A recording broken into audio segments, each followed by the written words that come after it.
प्रगती आणि विकास लवकरच तुमच्या घराचं दार ठोठावणार आहेत आणि ते तुम्हाला काही महत्त्वाचे प्रश्न विचारणार आहेत. पण घाबरायचं कारण नाही, कारण ही आहे भारताची जनगणना 2027. यावेळी जनगणना अनेक बाबतीत वेगळी असणार आहे. पहिल्यांदाच पूर्णपणे डिजिटल जनगणना आणि पहिल्यांदाच स्वतः माहिती भरण्याचा पर्याय.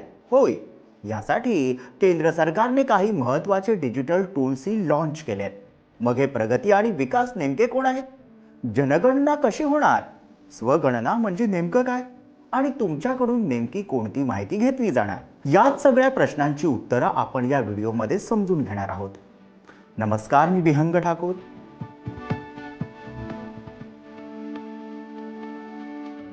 सर्वात आधी तुम्हाला प्रश्न पडला असेल, हे प्रगती आणि विकास कोण?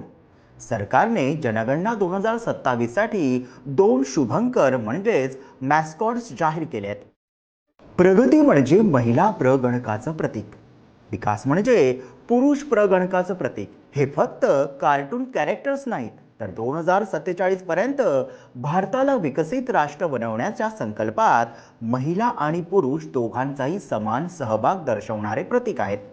भविष्यात जेव्हा तुम्हाला सरकारकडून जनगणनेबद्दल माहिती दिसेल, तेव्हा या 2 चेहऱ्यांद्वारे ती माहिती लोकांपर्यंत पोहोचवली जाणार आहे. 2027 ची जनगणना अनेक कारणांनी खास आहे. सर्वात मोठं कारण म्हणजे ही भारताची पहिली पूर्णपणे डिजिटल जनगणना असणार आहे. आतापर्यंत जनगणना कागदावर केली जायची, पण आता डेटा थेट मोबाईल ॲप आणि डिजिटल प्लॅटफॉर्मवर जमा होणार आहे. हे प्लॅटफॉर्म विकसित केले आहेत centre for development of advance computing म्हणजे सीडॅकनं. सरकारच्या मते ही जगातील सर्वात मोठी डिजिटल डेटा कलेक्शन मोहीम ठरणार आहे. या जनगणनेतील सर्वात मोठा बदल म्हणजे सेल्फ एन्युमरेशन म्हणजे स्वगणना. याचा अर्थ काय? आतापर्यंत जनगणना अधिकारी घरी येऊन माहिती घ्यायचे, पण आता तुम्ही स्वतःच तुमची माहिती ऑनलाईन भरू शकता. यासाठी सरकारने SE पोर्टल म्हणजे स्वयंगणना पोर्टल सुरू केलंय. या पोर्टलवर जाऊन तुम्ही कुटुंबातील सदस्यांची माहिती, घराची माहिती, इतर आवश्यक तपशील 16 भाषांमध्ये भरू शकता. माहिती भरल्यानंतर तुम्हाला एक SE ID मिळेल. नंतर जेव्हा प्रगणक घरी येईल, तेव्हा फक्त ही ID दाखवून डेटा व्हेरीफाय करायचा असतो. जनगणना 2027 साठी सरकारने 4 डिजिटल टूल्स लॉन्च केले आहेत. पहिलं टूल आहे HLBC house listing block creator.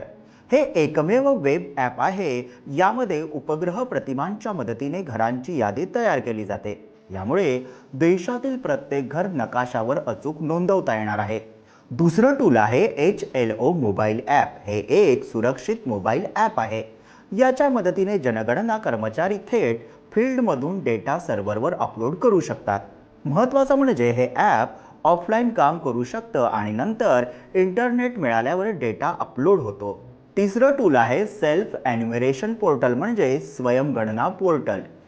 याच पोर्टलवरून सामान्य नागरिक स्वतःची माहिती भरू शकतात, म्हणजेच जनगणनेत नागरिकांचाही थेट सहभाग वाढणार आहे.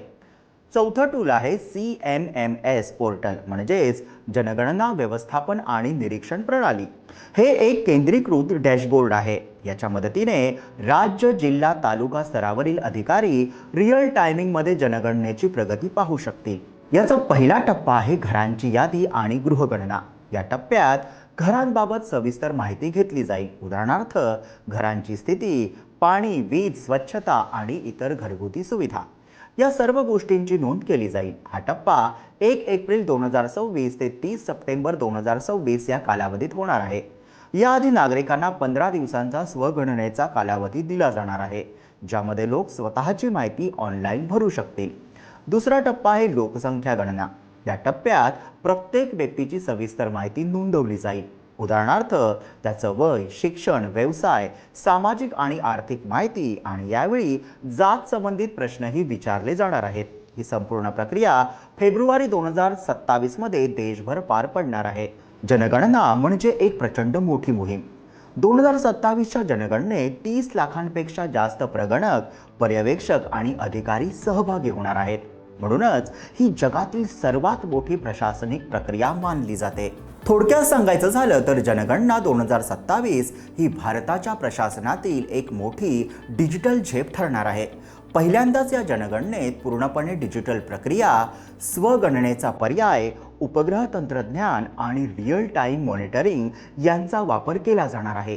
आणि या संपूर्ण प्रक्रियेचे नवे चेहरे असतील प्रगती आणि विकास, जे देशातील प्रत्येक घरापर्यंत जनगणनेचा संदेश पोहोचवणार आहेत. तर तुम्हाला काय वाटतं, डिजिटल जनगणना भारतासाठी किती मोठा बदल ठरेल? तुमचं मत आम्हाला कमेंटमध्ये नक्की सांगा आणि या व्हिडिओला लाईक करा, शेअर करा आणि आमच्या यूट्यूब चॅनलला सबस्क्राईब करा.